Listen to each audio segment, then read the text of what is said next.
Existen mitos enseñados como verdades. Enseñanzas fuera de contexto. La mentira debe ser expuesta a la luz.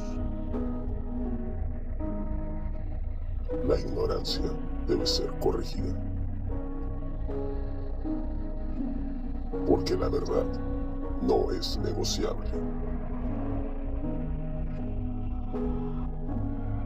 Mitos.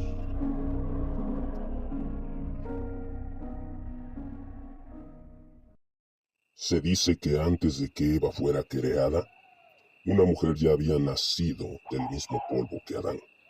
Su primera esposa, rebelde, incapaz de someterse al dominio del primer hombre, por lo que prefirió las tinieblas.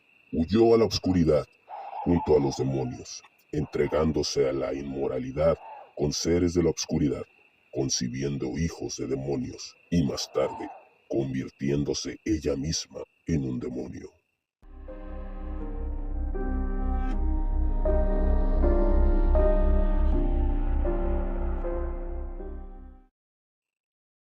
La figura de Lilith tiene sus orígenes en la antigua Mesopotamia. Se cree que Lilith se incorporó a la tradición judía durante la época del exilio en Babilonia, aunque es posible que ya hubiera sido conocida entre los hebreos mucho antes. El relato de Lilith adquirió mucha popularidad a través de los tiempos, siendo esta plasmada por diversos artistas. Lilith ha sido objeto de inspiración y menciones por diversos autores de la literatura y ciencia ficción. En la actualidad, esta figura se ha convertido en un estandarte para algunos movimientos feministas, quienes ven en Lilith un ejemplo inspirador, la primera mujer sobre la tierra, la cual se rebeló contra el patriarcado. El relato de Lilith se intenta justificar por algunos grupos judíos en el libro del Génesis. Y creó Dios al hombre a su imagen. A imagen de Dios lo creó, varón y hembra los creó. Génesis 1:27. Estos grupos aseguran que la hembra mencionada en este pasaje es Lilith y no Eva. Por otro lado, Lilith es mencionada en el libro del profeta Isaías. Se juntarán gatos salvajes con hienas. Los sátiros se llamarán entre sí. Allí descansará Lilith. Se hará con una guarida. Isaías 34:14. Ante esta evidencia, debemos afirmar la existencia de Lilith y justificar una creencia en torno a la llamada primera esposa de Adán. La respuesta es no. A continuación te presento 3 argumentos con los que te mostraré la falsedad de este relato. Primera evidencia. Recordemos que el mensaje completo de la Biblia es infalible de pasta a pasta, no existe contradicción alguna. Para desmentir el relato de Lilith, debemos avanzar hasta el Nuevo Testamento. Él les dijo: por la dureza de vuestro corazón Moisés os permitió repudiar a vuestras mujeres. Mas, al principio no fue así. Mateo 19:8. Este pasaje presenta el diseño original de Dios en el principio, un hombre unido a su mujer, contrario al relato de Lilith que plantea una separación y un segundo matrimonio. Este versículo nos revela que la separación no formó parte del diseño original de Dios para el matrimonio, contradiciendo el relato de Lilith y demostrando su falsedad. Segunda evidencia. El contexto inmediato del pasaje no sugiere la existencia de una mujer antes que Eva. El pasaje de Génesis 1:27 hace referencia a Eva y no a Lilith. El libro de Génesis es muy claro. Entonces Jehová, Dios, formó al hombre del polvo de la tierra y sopló en su nariz aliento de vida, y fue el hombre un ser viviente. Génesis 2:7. Notemos que el versículo jamás deja cabos sueltos para suponer que Adán fue creado a la par con otra mujer. Notemos que Adán declara a Eva como la madre de todos los vivientes, desmintiendo también el relato de Lilith que plantea que ella también tuvo descendientes. Y llamó a Adán el nombre de su mujer, Eva, por cuanto ella era madre de todos los vivientes. Génesis 3:20. Tercera evidencia. La mención de un personaje en un pasaje no prueba su existencia. Para Isaías 34:14 la mención de Lilith es irrelevante. La concordancia Strong define el nombre de Lilith como fantasma nocturno o lechuza. En otras versiones de la Biblia, el nombre de Lilith es traducido como lechuza, ave nocturna, monstruo nocturno, lamia, que es la versión griega de Lilith o fantasma nocturno. Se entiende que el autor, al hacer mención de Lilith, utilizó un recurso literario llamado mitificación, que consiste en atribuir características o elementos mitológicos a personas, lugares, eventos o situaciones reales. Esto puede incluir el incorporar criaturas mitológicas o seres sobrenaturales a una narrativa con el fin de dar profundidad y significado a la narrativa o resaltar una idea. Algo similar a lo que ocurre en el Salmo 91, verso 13, donde el autor menciona a un dragón sin ninguna intención de asegurar la existencia de los dragones, más con el fin de resaltar un gran peligro. Al hacer mención de Lilith, el autor tan solo intentó hacer referencia a una tenebrosa obscuridad sobre las naciones desoladas, sin ninguna intención de confirmar la existencia de Lilith. Conclusión.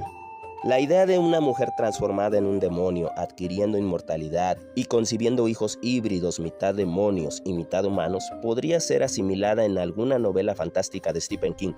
Sin embargo, pensar en esta idea como un hecho real es por demás absurdo. Lilith es un mito obscuro, carente de realidad, ajeno a la verdad bíblica. De ninguna manera debe ser tomado en serio. Tan solo es un mito pagano, no tiene ninguna relación con la Biblia y solo existe en la mente de las personas que se empeñan a creer esta mentira. Se dice que los ángeles buscaron esposas de entre las hijas de los hombres. De esta unión nacieron gigantes quienes fueron héroes sobre la tierra.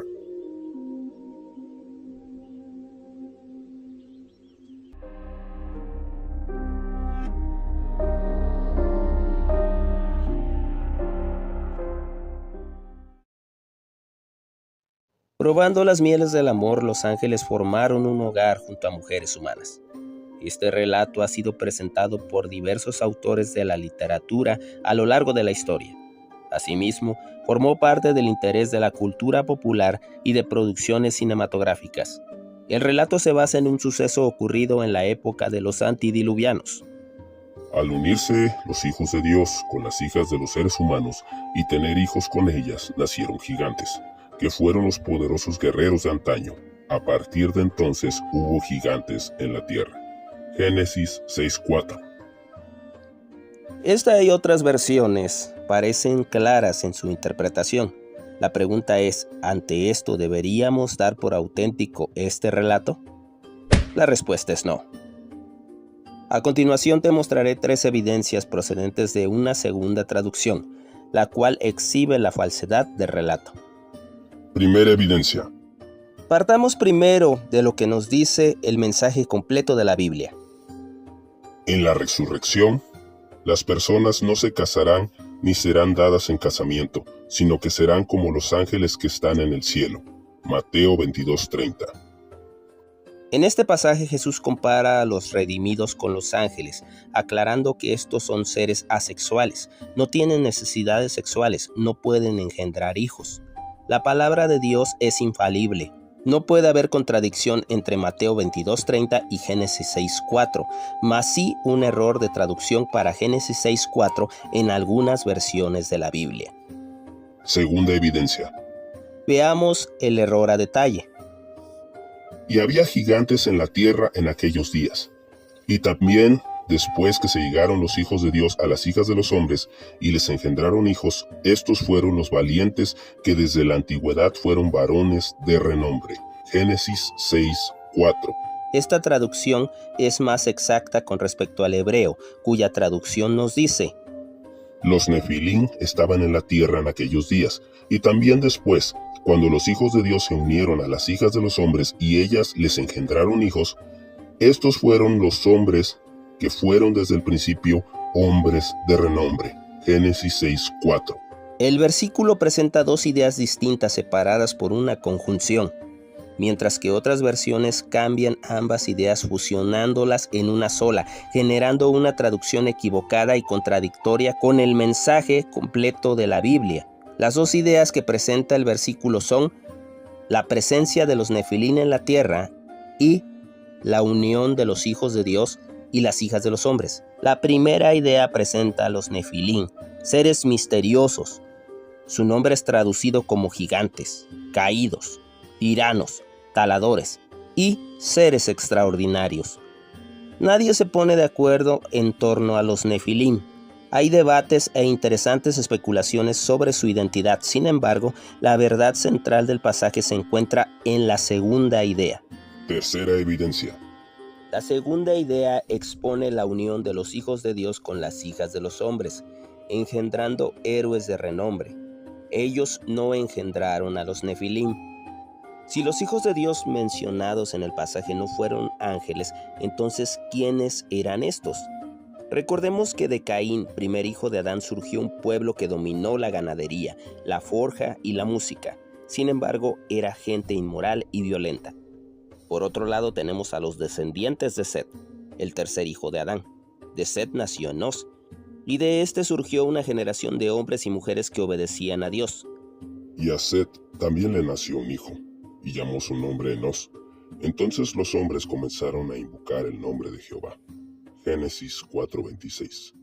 A la generación surgida de Set se le atribuye el nombre de los hijos de Dios, pues buscaban a Dios y procuraban vivir en rectitud, mientras que a la generación de Caín se le atribuye el origen de las hijas de los hombres. De acuerdo con Génesis 6:2, con el tiempo ambas generaciones separadas por el temor de Dios se unieron, fusionando sus culturas. Esto ocurrió cuando los descendientes de Set tomaron mujeres entre las hijas de los descendientes de Caín. De acuerdo con Génesis 6:3, esta unión no fue del agrado de Dios. Y así los dos pueblos se fundieron en uno solo, surgiendo una generación de maldad, desencadenando la ira de Dios y el diluvio. Esta segunda interpretación es fiel al contexto del pasaje. Posee una enseñanza sobre las consecuencias de unirse en yugo desigual con los incrédulos, mientras que la primera interpretación es una enseñanza aislada, sin utilidad. No hay ningún pasaje en la Biblia que respalde la idea de ángeles con esposas e hijos. Conclusión.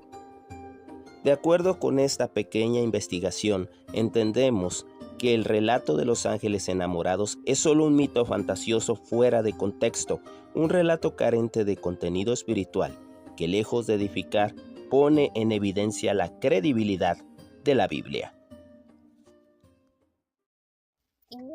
Se dice que aquellos que se niegan a diezmar son atormentados por un ser proveniente de la oscuridad, el cual se encarga de castigar a quienes no se ponen al corriente con sus diezmos.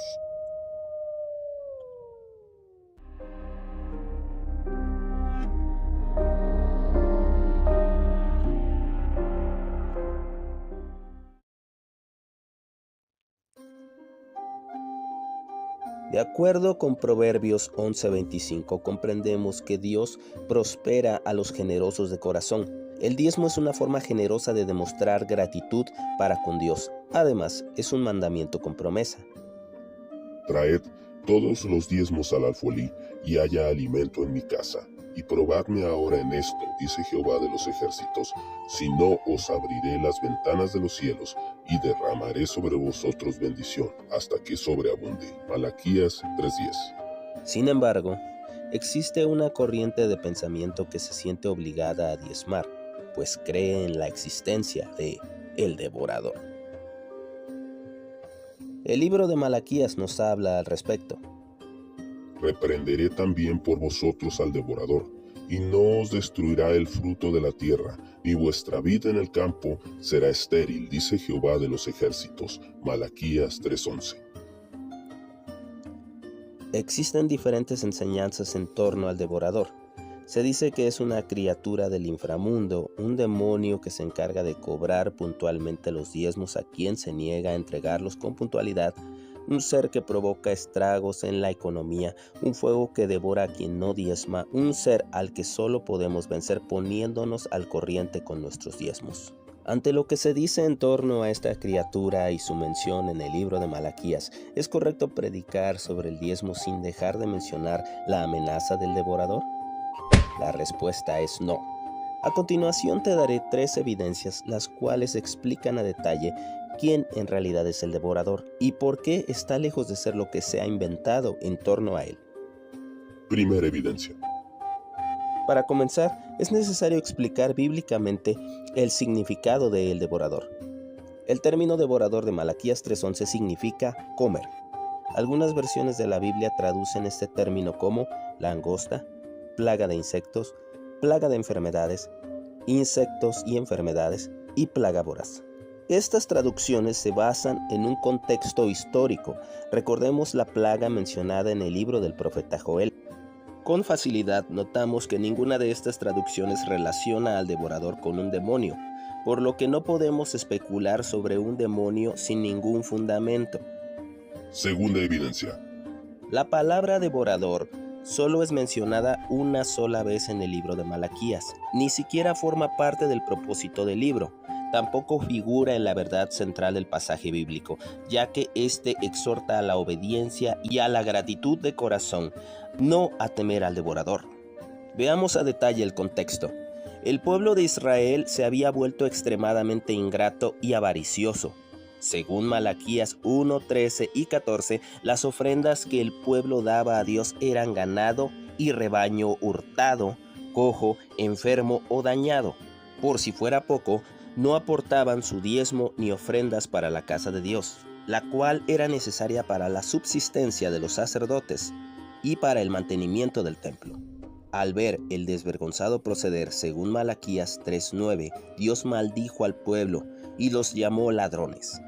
A pesar de todo, Dios llamó al pueblo al arrepentimiento y a renovar su pacto, trayendo de nueva cuenta los diezmos a la casa de Dios, quien añadió una promesa de bendición sobreabundante y además prometió que él personalmente reprendería al devorador, el cual para nada es relacionado con un demonio por parte del autor. Tercera evidencia. Algunos encontramos cierta relación en Malaquías 3:11 con el evento ocurrido en Egipto, registrado en Génesis 41 en adelante, el cual inicia con el sueño del faraón. En Génesis 41, 4 y 7, de acuerdo con el sueño del faraón, 7 vacas flacas y 7 espigas flacas devoraron a 7 vacas gordas y a 7 espigas gordas. Según la interpretación de José, las 7 vacas y espigas gordas eran 7 años de abundancia. Sin embargo, vendrían después de estos 7 años de hambruna extrema, representada por 7 vacas flacas y espigas flacas, revelando que los años de hambruna sobrepasarían los años de abundancia. Sin embargo, el libro de Génesis tampoco atribuye a una actividad demoníaca este evento, por lo que de haber una relación con lo que escribió Malaquías, se confirma que el devorador más bien hace referencia a un evento o época de crisis. Conclusión.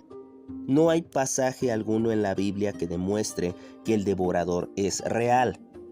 No es lícito crear una doctrina basándonos en un solo versículo o en una sola palabra del versículo, dejando de lado el contexto y el mensaje completo de la Biblia. El diezmo se practica con alegría de corazón, no por temor al devorador. Los verdaderos devoradores son aquellos que utilizan este mito para manipular y exigir dinero de forma desmedida. En cuanto a Malaquías 3:11, concluimos que al mencionar al devorador, el autor se refiere a uno o varios eventos desafortunados, tal vez plagas, hambruna o escasez, épocas que Dios y solo Dios en su tiempo reprenderá si practicamos la obediencia, la generosidad y la gratitud. Se dice que los espíritus malignos pueden ser transferidos de una persona a otra si existe un contacto físico, principalmente con las manos. Los espíritus malignos que oprimen, atan y poseen al primer individuo pasarán al siguiente individuo en el momento del contacto físico, provocando que éste se vuelva un nuevo esclavo del mal.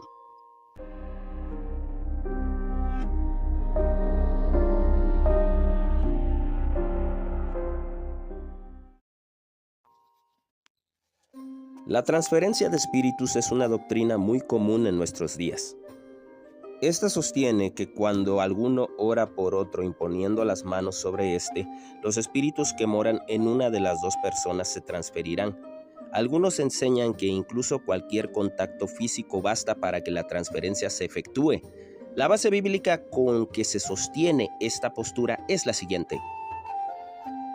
No te apresures a imponerle las manos a nadie, no sea que te hagas cómplice de pecados ajenos.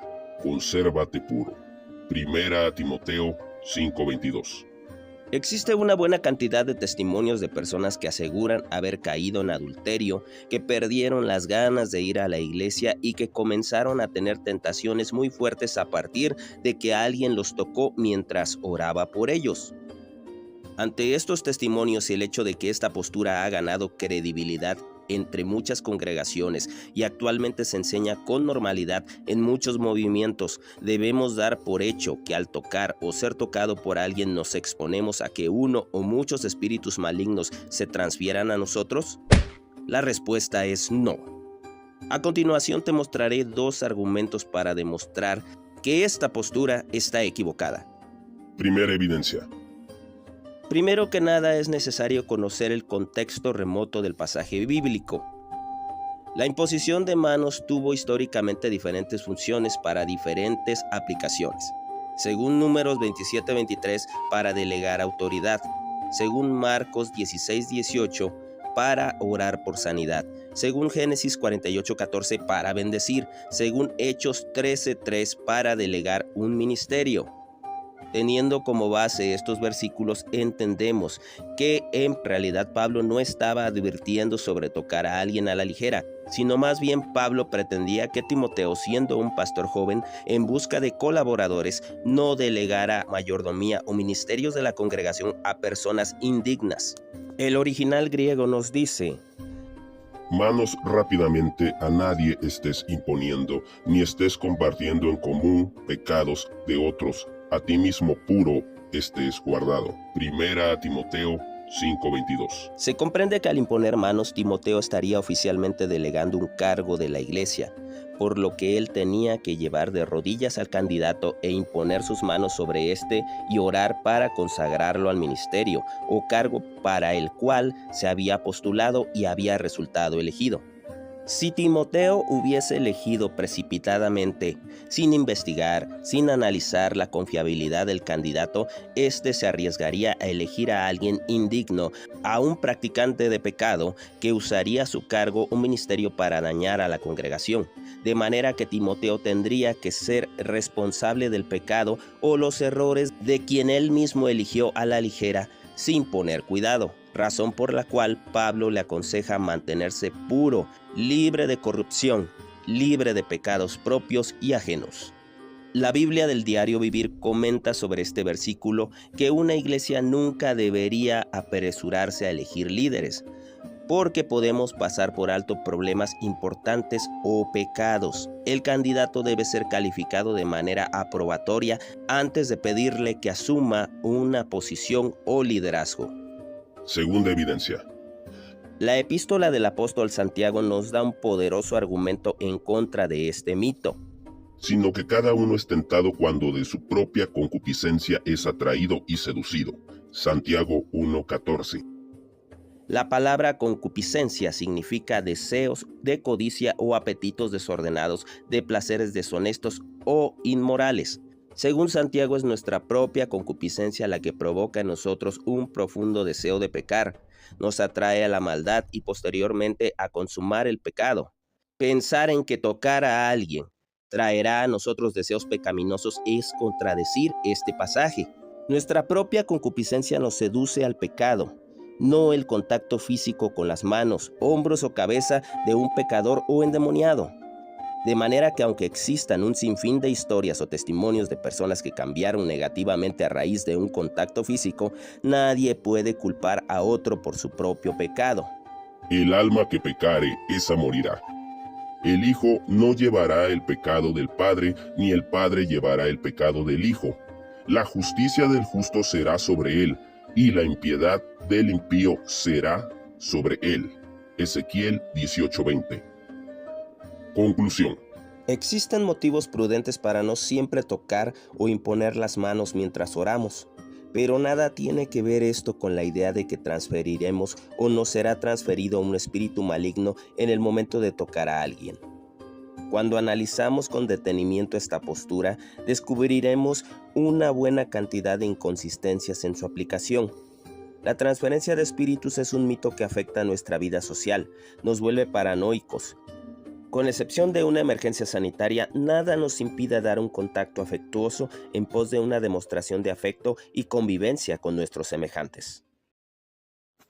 Se dice que un gran pez expulsó de su boca a un hombre, arrojándolo a la orilla del mar. Aquel hombre fue venerado como un dios por los habitantes de la ciudad, quienes fueron testigos de lo ocurrido.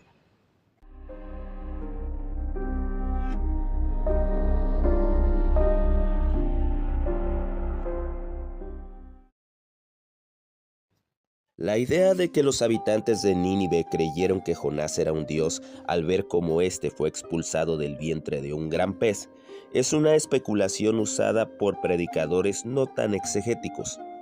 Se añade que al ser confundido con un dios fue favorable para Jonás, ya que ganó credibilidad y logró que Nínive se arrepintiera de sus maldades. Esta idea fue publicada en literatura cristiana e incluso fue predicada en grandes congresos juveniles.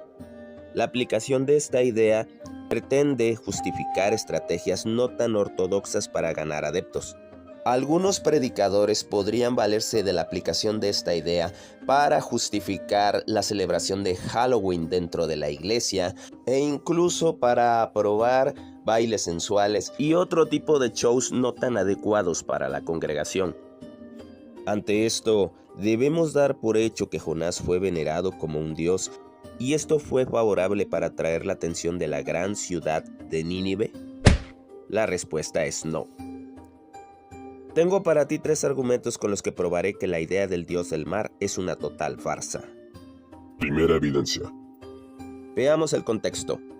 Jonás huyó a Tarsis al no querer predicar en Nínive.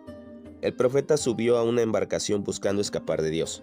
En medio de una terrible tormenta, Jonás fue arrojado al mar, donde un gran pez lo esperaba para tragarlo, guardándolo por 3 días en su vientre para después arrojarlo a orilla del mar. Después de esto, Dios ordenó a Jonás dirigirse a Nínive para predicar a la gran ciudad. Al escuchar a Jonás, los habitantes de Nínive se arrepintieron de sus maldades, se humillaron ante Dios y así fue como recibieron misericordia.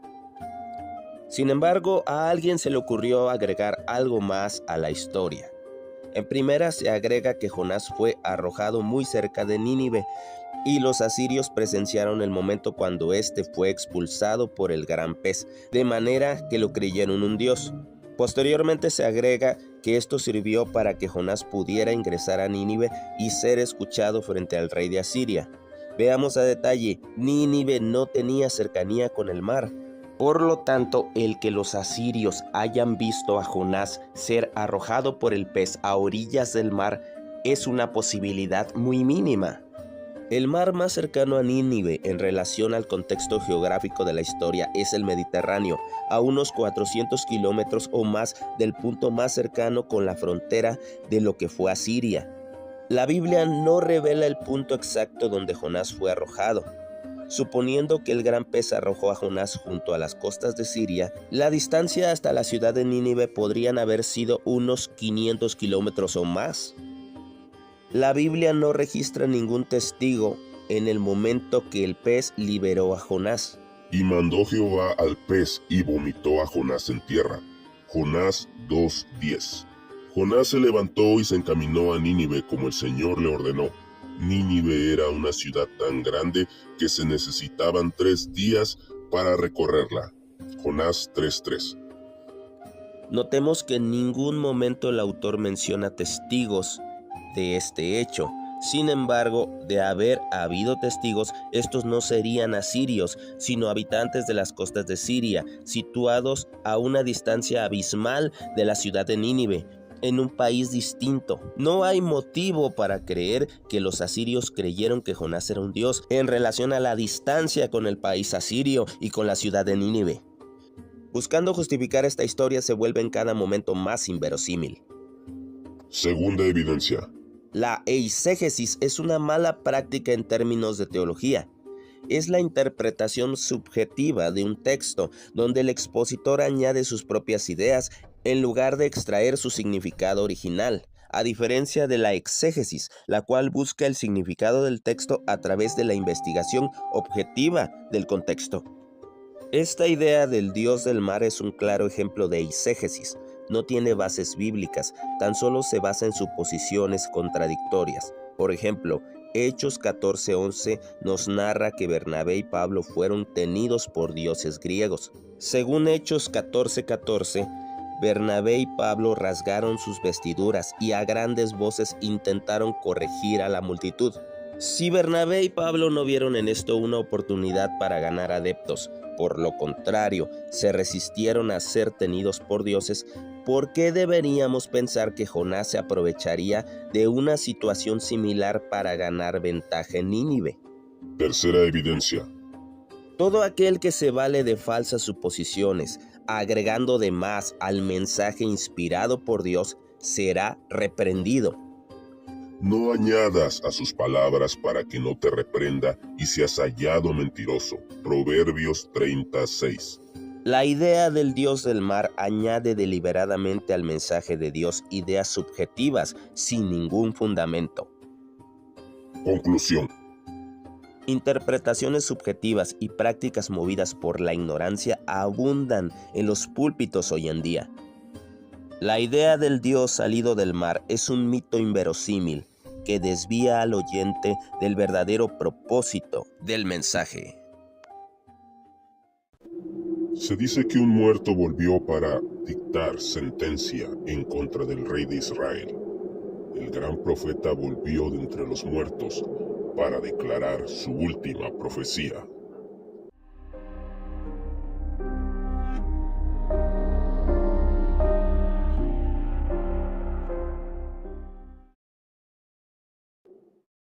Existe un caso en la Biblia que para muchos estudiosos se trata de una excepción, un caso especial que rompe todos los esquemas.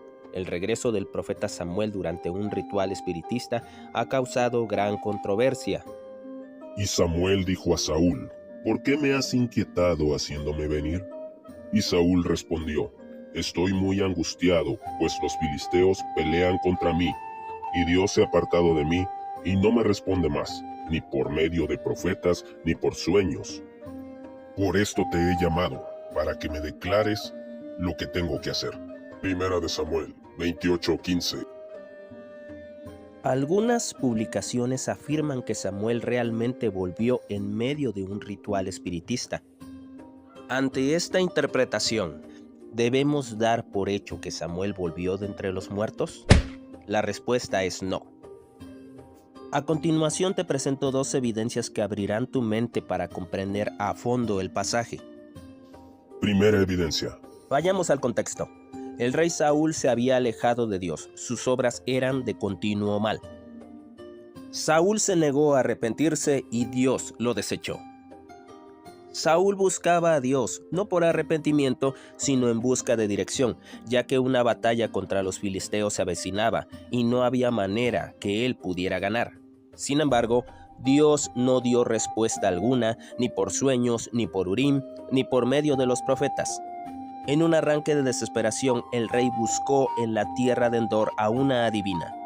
Saúl fue por la noche disfrazado ante la médium, pidiéndole que hiciera venir al profeta Samuel, muerto tiempo atrás. Durante el ritual a la vidente le fue revelado que su cliente era nada menos que el rey. Un espíritu se hizo presente en forma de un anciano. Saúl creyó que era Samuel. Saúl reverenció al espíritu presente, quien le dio a conocer lo que ocurriría. Saúl y sus hijos morirían en la batalla al día siguiente.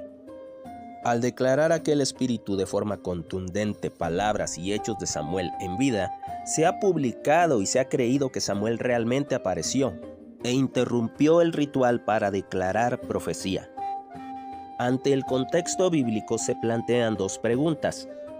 Si Dios no respondió a Saúl por ningún medio lícito para buscarlo, ¿por qué Dios respondería a través de un medio ilícito? Si Dios no respondió a través de profetas vivos, ¿por qué Dios respondería a través de un profeta muerto? La respuesta es para ambas preguntas. Dios no respondió. La ley de Dios prohibía determinantemente consultar a los muertos.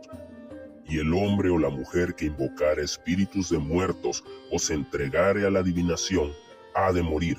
Serán apedreados. Su sangre será sobre ellos. Levítico 20:27. Dios había determinado no responder a Saúl.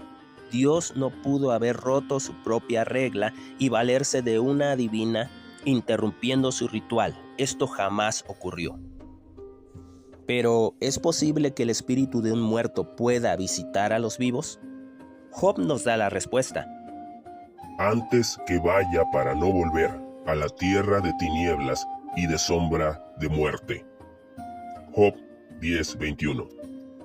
Job deseaba la muerte y este versículo da un claro mensaje: los muertos no vuelven. David declara sobre su hijo muerto: Mas ahora que ha muerto, ¿para qué he de ayunar? ¿Podré yo hacerle volver? Yo voy a él, mas él no volverá a mí. Segunda de Samuel 12:23. Si los muertos no vuelven, entonces, ¿quién en realidad respondió al rey Saúl? Segunda evidencia. En la Biblia existen pasajes normativos, poéticos, sapienciales, proféticos y narrativos. Estos últimos son pasajes que se limitan a narrar lo ocurrido, no se molestan en explicar teológicamente el suceso narrado. En 1 de Samuel 28:14 se presenta una figura semejante a un anciano que solo la adivina puede ver. Saúl creyó que era Samuel. El pasaje solo se limita a dar detalles sin explicar a profundidad lo que realmente estaba ocurriendo. Es por eso que muchos estudiosos han errado al interpretar este pasaje. Si sabemos estudiar la diferencia entre pasajes, entonces nos encaminaremos a una correcta interpretación de la palabra de Dios. Tocando el tema del espiritismo, lo que ocurre en toda sesión diabólica, sin importar la variación del ritual, de acuerdo con 2 a los Corintios 11:14, Satanás suele disfrazarse. Sus servidores se disfrazan como ministros de justicia y él mismo se disfrazó de serpiente para engañar a Eva. Un demonio se hizo pasar por Samuel. El disfraz de Samuel era perfecto, un espíritu muy bien informado que nunca dejó de lado su actuación. Según Deuteronomio 18:11, no debía haber en la congregación de Jehová ninguno que consultara a los muertos. Es absurdo pensar que una adivina daría respuestas de parte de Dios. Conclusión. Todo aquel que invoca a los muertos recibirá respuestas de demonios. Saúl fue engañado, buscó respuestas en una servidora de Satanás, en vez de humillarse delante de Dios a causa de sus pecados. Samuel no volvió de entre los muertos aquella noche en Endor. Los muertos no asisten a esas reuniones, sino los espíritus de la oscuridad, demonios expertos en el arte del engaño.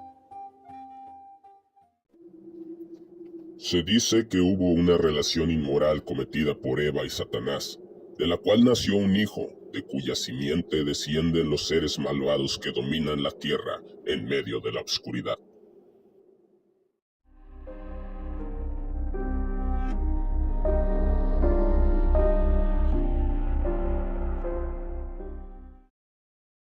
La simiente o semilla de la serpiente es una corriente de pensamiento proveniente de un gnosticismo primitivo. Esta postura dualista sostiene que existen dos razas en la tierra, una proveniente de Caín, hijo de la relación ilícita de Eva con la serpiente, y otra proveniente de Set, hijo legítimo de Adán y de Eva. Esta postura sostiene que el engaño de la serpiente ocurrido en Génesis capítulo 3, verso 6, no es más que una alegoría que con eufemismos pretende ocultar lo que supuestamente ocurrió, un acto de adulterio de cuya unión ilícita fue engendrado Caín. Y vio la mujer que el árbol era bueno para comer, y que era agradable a los ojos, y árbol codiciable para alcanzar la sabiduría. Y tomó de su fruto y comió, y dio también a su marido, el cual comió así como ella. Génesis 3:6. También se dice que de Caín surgió una generación de seres malignos, los cuales hasta hoy ocupan importantes puestos políticos, propagando el mal desde la oscuridad. Tal postura fue en su momento declarada como diabólica por los padres de la Iglesia en tiempos primitivos. Sin embargo, esta corriente resurgiría siglos después para propagarse hasta nuestros días, plasmada en la literatura y en las redes sociales. Ante la fuerza de este relato debemos pensar que el pasaje de Génesis capítulo 3 oculta que Caín era realmente hijo de la serpiente. La respuesta es no. Vayamos a detalle y veamos las evidencias. Primera evidencia. Según el historiador Pablo Hoff, al parecer, Satanás posesionó a una criatura del Edén con el fin de engañar a Eva y a Adán por igual.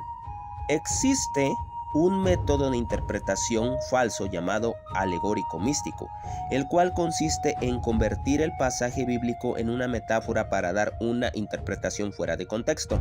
Esto ocurrió con esta diabólica postura. Satanás, siendo un ángel caído, su naturaleza es la de un ser asexual, por lo que no pudo tener relaciones íntimas con Eva, mucho menos embarazarla. Porque en la resurrección ni se casarán ni se darán en casamiento, sino que serán como los ángeles de Dios en el cielo. Mateo 22:30. El método para la interpretación correcta de la Biblia es el método gramático histórico, el cual respeta la narrativa del pasaje. Siendo este un pasaje de tipo narrativo, no podría haber alegoría en él, por lo que entendemos que tal y como fue escrito, así ocurrió. El autor del libro del Génesis no ocultó ningún mensaje secreto dentro de este pasaje, pues si lo hubiera hecho, ¿qué motivos tendría para ocultarlo? Y si Eva y la serpiente fueron culpables de un terrible pecado, ¿de qué entonces es acusado Adán? Segunda evidencia. El contexto del pasaje nos explica claramente quién es en realidad el padre de Caín. Conoció Adán a su mujer Eva, la cual concibió y dio a luz a Caín, y dijo: por voluntad de Jehová he adquirido varón. Génesis 4:1. El pasaje es claro en demasía. Adán tiene intimidad con su mujer y de este acto es concebido Caín. No hay más que añadir. Alguien podría alegar que esto no es una prueba contundente de la paternidad de Adán. Sin embargo, notemos la declaración de Eva en este mismo versículo: por voluntad de Jehová he adquirido varón. No por un acto de adulterio, no por la unión de dos seres de naturaleza completamente opuesta, sino por la voluntad de Dios, quien envió a Caín no para ser condenado, no para que fuera un hombre malvado, sino más bien este tomó su decisión después de que Dios le diera a elegir qué camino tomaría. Si hicieras lo bueno, podrías andar con la frente en alto, pero si haces lo malo, el pecado está a la puerta para dominarte. No obstante, tú puedes dominarlo. Génesis 4:6. Tercera evidencia. Como ya lo hemos expuesto, este mito proviene de una corriente conocida como dualismo, el cual consiste en creer que hay una predestinación que divide la raza humana entre buenos y malos. Lo cierto es que la palabra de Dios nos revela la verdad. Nosotros, los seres humanos, todos somos malos. Todos se desviaron, a una se hicieron inútiles. No hay quien haga lo bueno, no hay ni siquiera uno. Romanos 3:12. Pensar que existen dos razas sobre la tierra es negar el hecho de que todos somos pecadores y que absolutamente necesitamos ser revestidos con la justicia de Cristo si queremos ser libres de la maldad de este mundo y de sus consecuencias. Conclusión. La simiente de la serpiente es sin duda una postura que, al ser analizada con precisión, suelta una serie de ideologías cada vez más absurdas, sostenidas con argumentos muy ingeniosos y mentirosos, que entre más intentan justificarse, crean una mentira cada vez más grande. No existe una raza especial, tampoco una raza destinada a hacer el mal. Solo existimos seres humanos necesitados con urgencia de la gracia de Jesucristo. Se dice que cada año los sacerdotes judíos ofrecían un cordero, el cual era entregado a un demonio del desierto.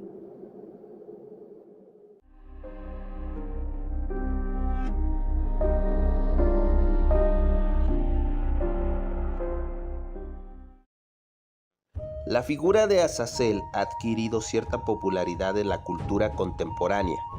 Identificado como un demonio, Azazel ha aparecido en series, películas, videojuegos y hasta en canciones. El origen de Azazel se encuentra justo en la Biblia. Su nombre está involucrado en una de las ordenanzas escritas en la ley.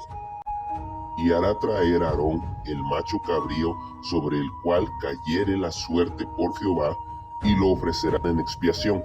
Mas el macho cabrío sobre el cual cayere la suerte por Azazel, lo presentará vivo delante de Jehová para hacer la reconciliación sobre él, para enviarlo a Azazel al desierto. Levítico 16, 9 y 10. En el libro de Enoc, Azazel es identificado como un ángel que enseña a los humanos el arte de la forja y otras técnicas. Esto según el capítulo 8 del libro de Enoc. Ante esta evidencia, damos por hecho que Azazel es un ser real y los antiguos sacerdotes ofrecían a él un cordero. La respuesta es no. Veamos lo que realmente significa y vayamos a la evidencia. Primera evidencia.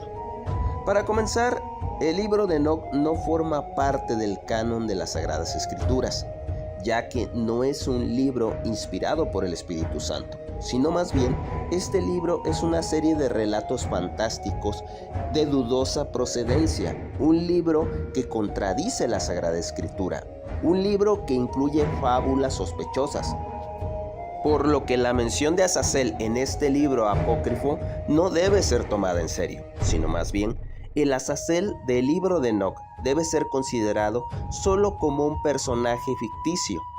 El libro de Enoc es considerado por la mayoría de los eruditos como un texto pseudoepigráfico. Esto significa que se le atribuye falsamente al autor, en este caso a Enoc. En cuanto a la mención de Azazel en Levítico capítulo 16, según algunos comentarios bíblicos, Azazel era un demonio que antiguamente se creía habitaba en el desierto. Otras interpretaciones se refieren a Satanás mismo y otras interpretaciones se refieren a un lugar en el desierto. Sin embargo, ninguna de estas interpretaciones tiene congruencia con el mensaje completo de la Biblia, ni con el contexto inmediato del pasaje. En la palabra de Dios no existen contradicciones, solo las malas interpretaciones o las traducciones carentes de la información necesaria para presentar el significado exacto en algunos pasajes, situación comprensible debido a que se trata de la interpretación de textos muy antiguos, escritos hace miles de años. Azazel de ninguna manera puede significar un demonio, debido a que Dios prohibía estrictamente hacer sacrificios dedicados a los demonios. Y nunca más sacrificarán sus sacrificios a los demonios, tras de los cuales han fornicado. Tendrán esto por estatuto perpetuo por sus edades. Levítico 17:7. Si Azazel no es y no significa un demonio, entonces ¿qué significa? Segunda evidencia. Según la concordancia Strong, Azazel significa chivo de partida. Tiene una relación directa con la palabra Azal, que significa partir o desaparecer.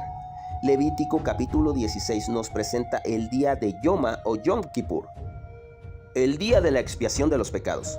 En este día se elegían dos machos cabríos, uno era sacrificado a Jehová y el otro era dejado libre en el desierto para Azazel. Siendo este un pasaje de tipo normativo, podríamos descartar la mención de Azazel por motivo de una mitificación. Según el teólogo e investigador e historiador Pablo Hopp, la mención de Azazel en este pasaje, de acuerdo con muchos otros eruditos, significa enviar a otra parte, por lo que un macho cabrío era sacrificado para expiar el pecado y el otro era apartado como símbolo de alejamiento de la culpa. El sacerdote, una vez purificado el santuario a causa de las impurezas del pueblo, el sacerdote pondría sus manos sobre la cabeza del macho cabrío vivo y confesaría los pecados, iniquidades y rebeliones del pueblo. Después de esto, el macho cabrío llevaría de manera simbólica los pecados del pueblo y sería enviado a la tierra inhabitada, al lugar apartado, en el desierto. Al enviar el macho cabrío a Azazel, significa haberlo enviado fuera, lejos. Esto significa que Dios había perdonado al pueblo y sus pecados habían sido echados fuera, habían sido alejados de ellos. Dios ha echado de nosotros nuestros pecados. Esto a través del sacrificio de nuestro Señor Jesucristo. Los ha enviado fuera para no acordarse más de estos. Conclusión. Si bien Azazel hasta hoy no representa un peligro como muchos otros mitos que han propagado doctrinas equivocadas y graves herejías, es importante aclarar una idea que podría generar confusión a todo lector de la Sagrada Escritura. Azazel es tan solo un personaje ficticio, y no más que eso. Se dice que una mujer huía de la destrucción, pero al mirar atrás, fue castigada y convertida milagrosamente en una estatua de sal.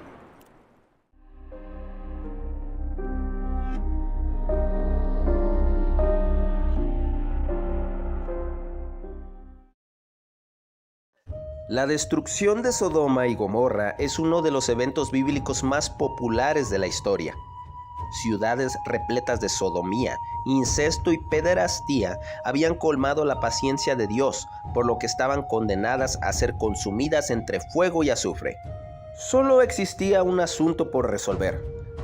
Lot, el sobrino de Abraham, habitaba en la ciudad de Sodoma, por lo que Dios envió a 2 ángeles en su rescate, ya que era necesario sacarlo antes de enviar la destrucción. Los ángeles se encargaron de sacar a Lot y a su familia de la ciudad y les ordenaron que huyeran de inmediato, indicándoles rigurosamente que no miraran atrás. Una vez que lo sacaron le dijeron, corre, ponte a salvo, no mires hacia atrás, ni te detengas en toda esta llanura. Huye a los montes, no sea que perezcas. Génesis 19:17. Sin embargo, la esposa de Lot ignoró el mandato, por lo que miró atrás y fue convertida en una estatua de sal.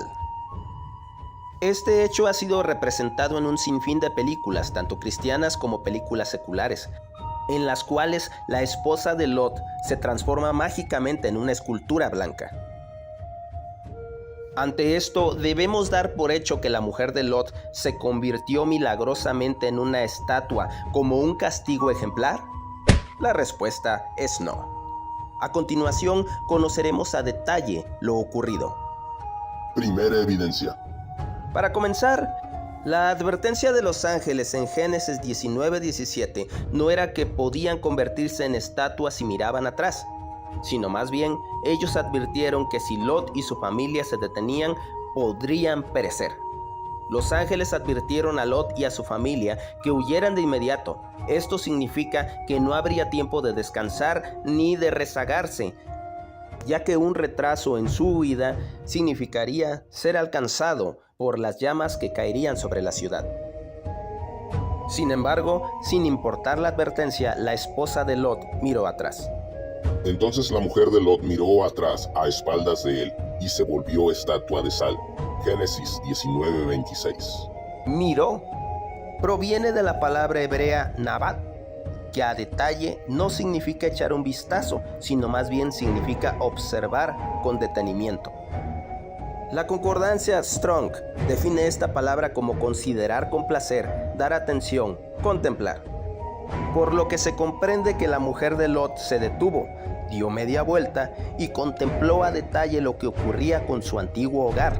Esto a raíz del amor que tenía por las riquezas y comodidades que dejaba atrás, motivada por una rebeldía alimentada por su incredulidad ante lo anunciado por los ángeles. Hollywood se ha encargado de modificar un poco la historia, presentando a la mujer de Lot huyendo delante de este, por lo que Lot observa de frente cómo su esposa se transforma mágicamente en una escultural estatua. Sin embargo, la Biblia deja en claro que la esposa se encontraba a espaldas de Lot, de manera que intencionalmente se rezagó y dejó que Lot se alejara. Segunda evidencia. La transformación en estatua nos hace pensar en un encantamiento mágico, mas lo que realmente ocurrió en este pasaje no fue el castigo de un descuido ni de un reflejo por ver atrás, sino la consecuencia de un acto de desobediencia deliberada. La mujer de Lot pereció por anteponer el amor a sus bienes materiales por encima de su salvación. Acuérdense de la mujer de Lot. Todo el que procure salvar su vida la perderá, y todo el que la pierda la salvará. Lucas 17, 32 y 33. Por aferrarse a la vida y sus placeres, la mujer de Lot murió calcinada mientras su cuerpo quedó de pie. Fue tanto el rezago que la lluvia de fuego, sal y azufre la alcanzó, de manera que quedó atrapada entre las llamas. Se entiende que la lluvia de fuego llegó tan repentinamente que fue tarde para arrepentirse. La palabra estatua, utilizada en Génesis 19:26, proviene de la palabra nepsip. Sin embargo, esta palabra también se puede traducir como columna o pilar, por lo que entendemos que el cuerpo de la esposa de Lot fue cubierto con una costra hecha de sal y azufre, elementos que cayeron entre la lluvia de llamas para sepultar bajo fuego a los habitantes de las ciudades perversas. Toda su tierra será calcinada con azufre y sal. No será sembrada ni producirá nada, ni crecerá en ella hierba alguna, como sucedió en la destrucción de Sodoma y de Gomorra, y de Adma y de Zeboyín, a las que el Señor destruyó en el furor de su ira. Deuteronomio 29:23. Conclusión. La Biblia no es ningún cuento fantástico. Todo evento registrado tiene una explicación razonable. El ejemplo de la mujer de Lot nos deja una terrible advertencia. Todo aquel que se aferra a la vida terrenal corre el riesgo de perecer de la misma forma que los incrédulos. Se dice que el gran profeta fue arrebatado y llevado al cielo sobre carros de fuego.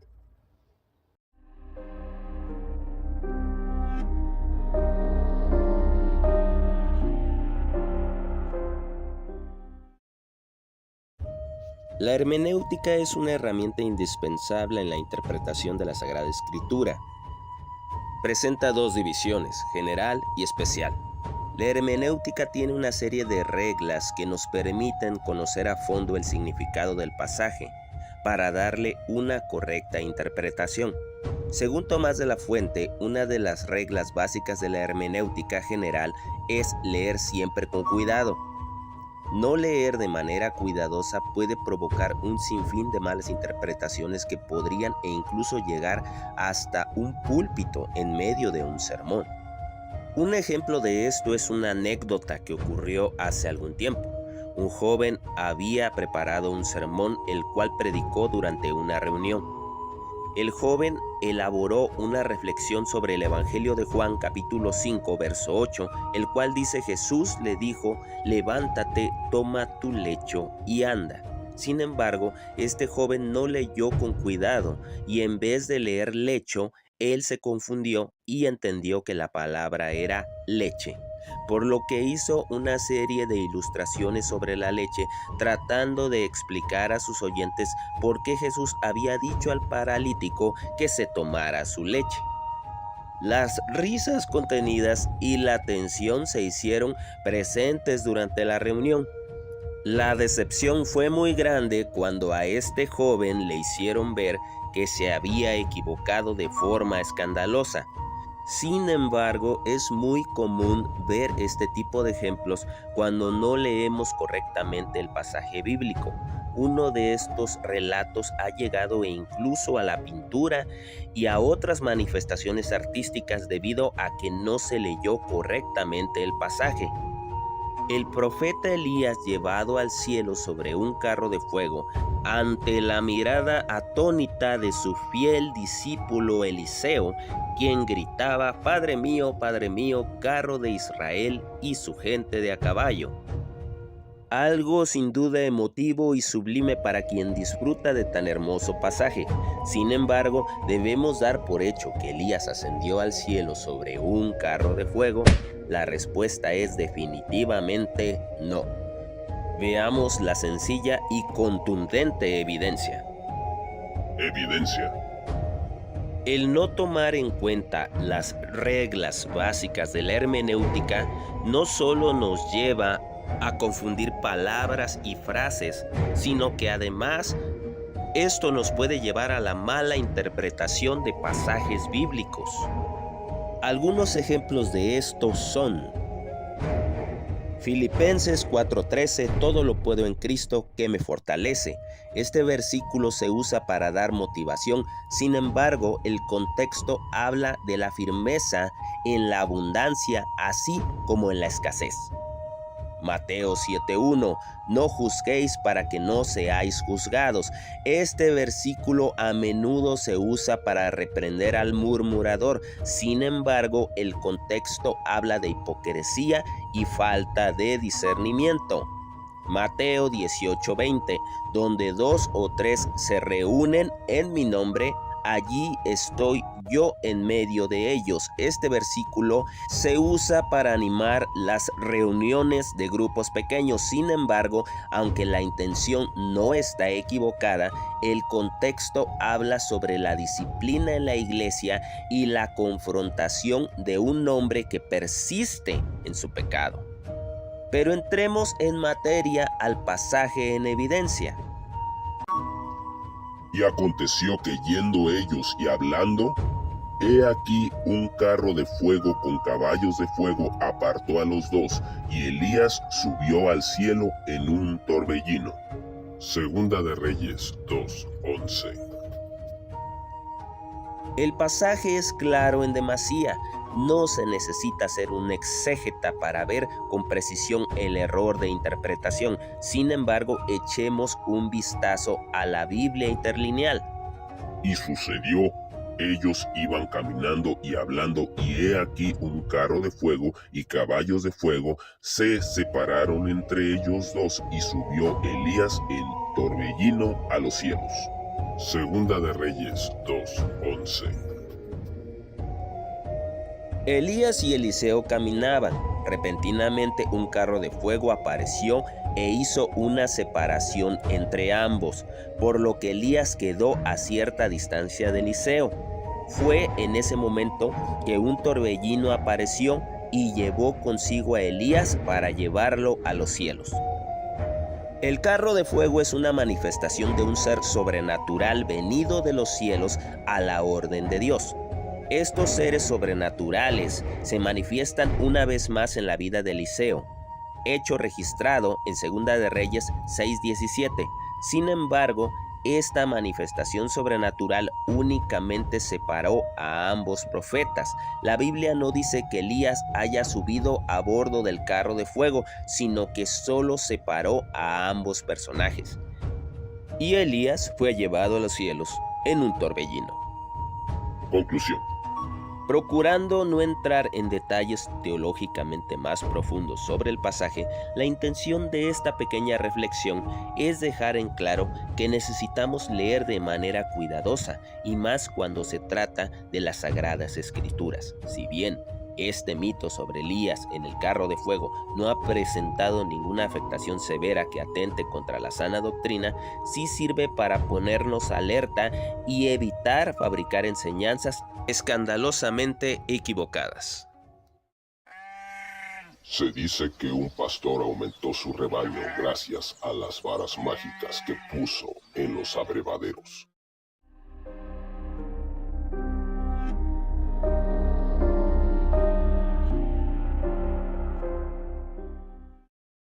Existen misterios en la Biblia que desafían toda lógica y comprensión. Existen acciones que desafían toda teología, acciones que Dios jamás ordenó, pero a pesar de todo, la respuesta es favorable.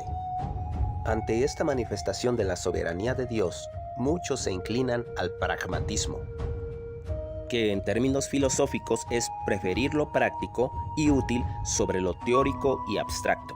Y en términos teológicos se da por correcto algo en base a lo práctico con resultados tangibles y no en base a los principios doctrinales. El pragmatismo fue muy común en el ministerio de Luis Urbáez, un conocido evangelista de los años 60. Muchas de sus prácticas en el ministerio eran controversiales, poco o nada ortodoxas. Sin embargo, el respaldo de Dios siempre venía acompañado de sanidades y milagros incuestionables. Existe un caso en la Biblia muy controversial. Labán buscaba que su yerno Jacob no tuviera un rebaño propio, por lo que apartó todo rebaño que pudiera producir cabras manchadas, salpicadas, de color, todas las ovejas de color oscuro, las manchadas y salpicadas de color entre las cabras, las cuales serían el salario de Jacob, dejándolo sin posibilidades. Sin embargo, Jacob inició un ritual desconocido, una práctica que desafía toda lógica. Algo que Jacob ejecutó de forma efectiva. Jacob usó varas verdes de álamo, de avellano y de castaño. Les quitó la corteza y las colocó a la vista del ganado. Y puso las varas que había mondado delante del ganado en los canales de los abrevaderos del agua donde venían a beber las ovejas, las cuales procreaban cuando venían a beber. Génesis 30:38. Y sucedía que cuantas veces se hallaban en celo las ovejas más fuertes, Jacob ponía las varas delante de las ovejas en los abrevaderos, para que concibiesen a la vista de las varas. Génesis 30:41. Como por arte de magia, las ovejas y cabras comenzaron a parir corderos manchados, salpicados y de color oscuro. Así Jacob se enriqueció. Ante esto, debemos dar por hecho que las varas mágicas provocaron que las ovejas y cabras parieran a favor de Jacob. La respuesta es no. Veamos a detalle. Evidencia. No es claro de dónde proviene el ritual que Jacob utilizó. Un comentario bíblico del teólogo Albert Barnes nos dice: Jacob había aprendido por experiencia que existe una congruencia entre los colores de los animales contemplados por las madres en esa época y de los de sus crías. Un comentario de la Biblia de Cambridge nos dice: se creía popularmente que tales objetos, al ser presentados a la vista en esa época, probablemente afectarían la coloración de la prole. Un comentario de la Biblia del Diario Vivir nos dice: no es muy claro cuál era el método ni cómo se aplicaba. Algunos dicen que existía una creencia entre los ganaderos que las impresiones vividas al momento del apareamiento influenciaban a las crías. La Biblia narra el acontecimiento con detalle, mas las varas no tuvieron mérito en la prosperidad de Jacob. Hay quien asegura que Jacob hizo esto direccionado por Dios. Sin embargo, la Biblia no dice nada de eso.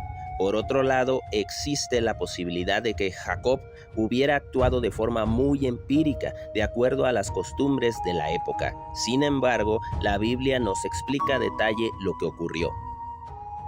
Jacob declara a sus esposas de dónde venía su prosperidad. Y vuestro padre me ha engañado y me ha cambiado el salario 10 veces, pero Dios no le ha permitido que me hiciese mal. Génesis 31:7. Nótese que según Génesis 30:42, Jacob no ponía las varas a las ovejas débiles para que éstas no concibieran a su favor. Sin embargo, Génesis 31:8 nos revela que todas las ovejas parían a su favor, débiles y fuertes, y es posible que así es como entendió que las varas no eran necesarias, porque Dios ya había determinado bendecirlo. Si él decía así, los pintados serán tu salario, entonces todas las ovejas parían pintados. Y si decía así, los listados serán tu salario, entonces todas las ovejas parían listados. Génesis 31:8. Conclusión. Hemos llegado a pensar que si algo funcionó, es por el método o ritual aplicado y no por la intervención de Dios de manera directa.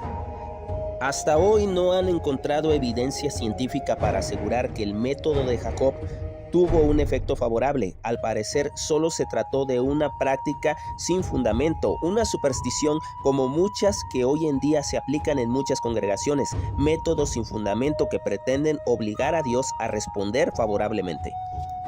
Sin embargo, Si Dios ya ha determinado bendecirnos o respaldarnos, lo hará sin que nada ni nadie pueda detenerlo. De igual manera, si a Él no le place darnos las cosas antes mencionadas, por más que nos afanemos, hagamos lo que hagamos, no pasará nada. Pues sobre todas las cosas predomina la voluntad de Dios y no nuestra voluntad. No todo lo que parece funcionar es necesariamente correcto.